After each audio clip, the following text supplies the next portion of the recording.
Pancek tanggal 14 bagian caang bulan Palguna tahun 1272 Saka atau tanggal 22 bulan Februari 1350 Masehi.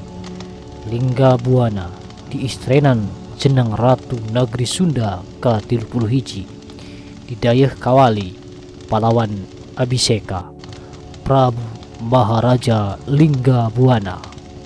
Memehna ingnyana kungsi jeneng Adipati Lilana 7 tahun marengan pamarentahan Akina Prabu Lingga Wisesa. Laju kungsi jeneng Mahamantri ngarangkep Prabu Anom Lilana 10 tahun marengan pamarentahan Ramana Prabu Ragamulya. Prabu Maharaja Lingga Buana ti Prameswari Dewi Lara Linsing boga sewe opat cikalna awewe gelar kadunya tahun 1338 Masehi ku akina diberengaran Citra Resmi kuramana diberengaran Diah Pitaloka. Sewe nuka dua jeung nuka tilu pondok umur mulang dina umur satahunan. Seuna nu bungsu lalaki gelar kadunya tahun 1348 Masehi kuramana diberengaran Niskala Wastu Kancana. Cak ulah macul diulukukeun ulah ngasek dirarahaneun urang teang bae kalebahna urang sorang lalakona sasakala perang bubat.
Ratu-ratu Sanusantara geus tungkeb di kedaton Majapahit.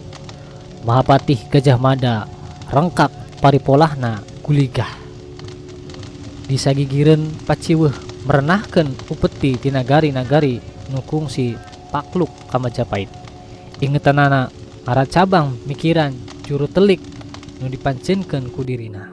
Beuki rea nu tatanya ngeunaan pancegna upacara jatuh krami beuki karasa tagiwurna. Sabot kitu juru telik nu dianti-anti cunduk ka pendopo. Mahapatih Gajah Mada curing hak bari tuluy nalek juru telik. Kumaha Mahapatih Gajah Mada teu sabar. Rombongan ti negeri Sunda geus cunduk Ki Mahapatih, cek juru telik bari renghap ranjuk. Pernahkeun dipasanggrahan alun-alun bubat sakumaha nu geus dipasinikeun. Teu kungsi ngusap birit juru telik medar sila. Jung nangtung gejlig ninggalkeun pendopo. Mahapatih Gajah Mada pencrongna nu seukeut lir mata heulang. Mencrong kosong kajauhna luareun pendopo.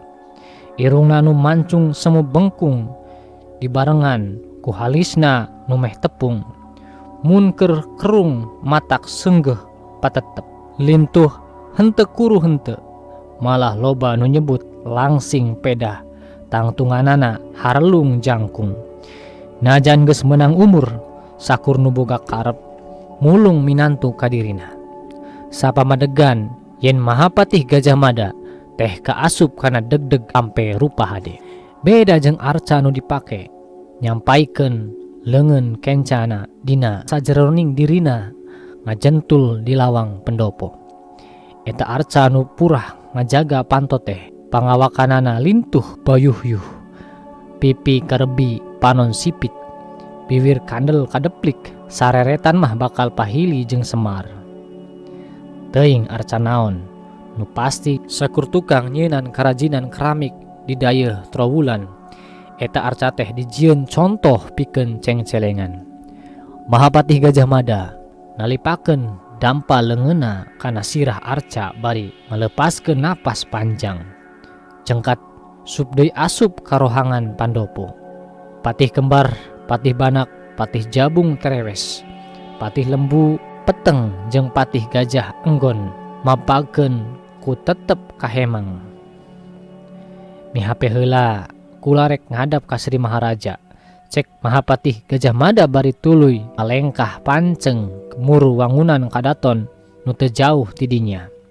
Patih-patih ukur silih pelong jeung papadana.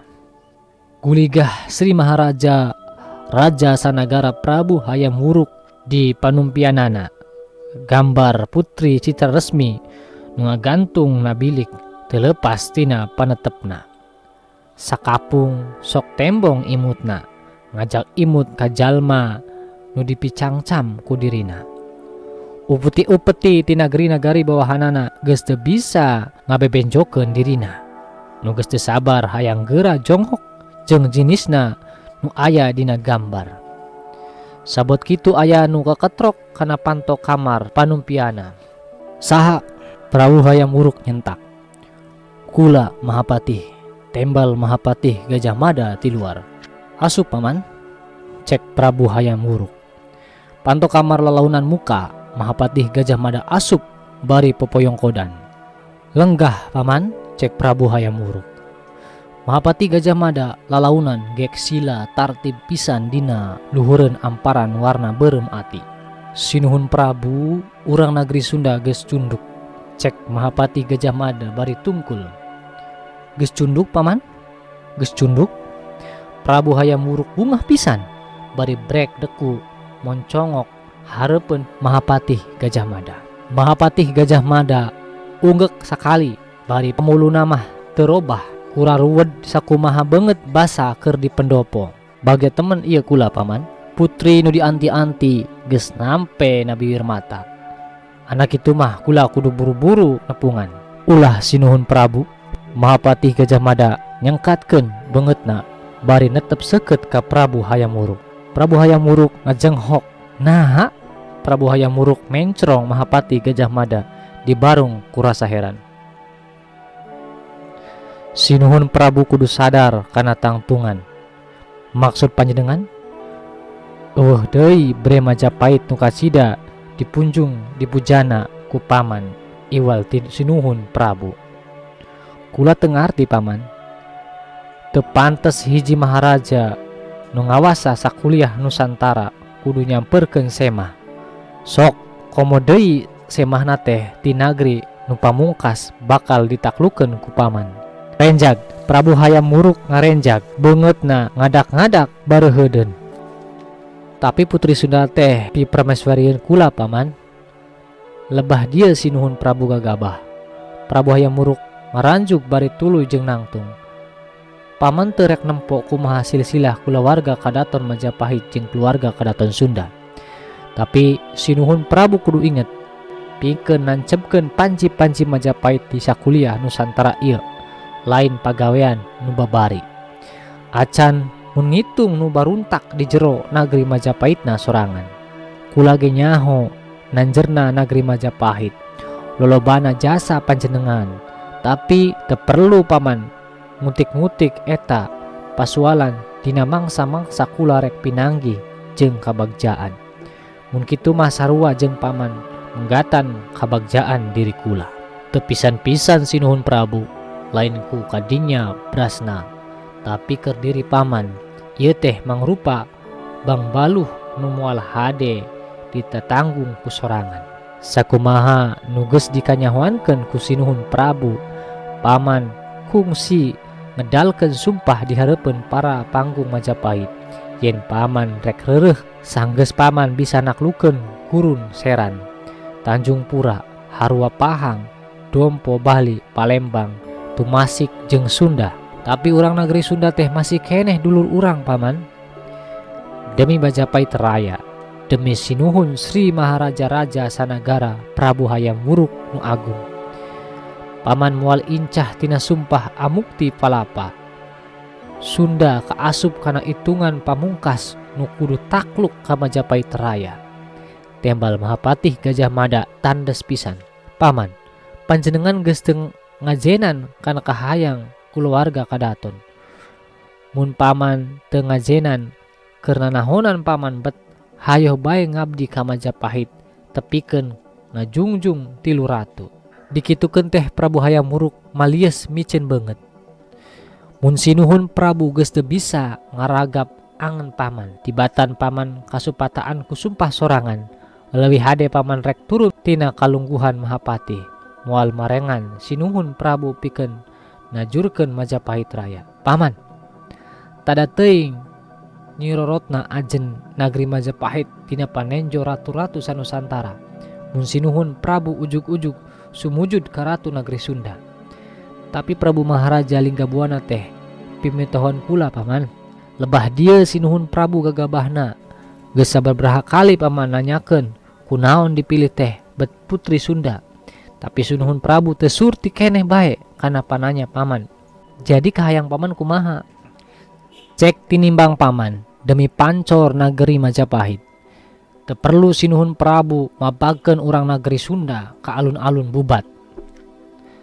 Nah, nitih wanci nu mustari ninggang mangsa nu sampurna hiji kasempatan pikeun naklukeun nageri Sunda kalawan babari. Maksud panjenengan?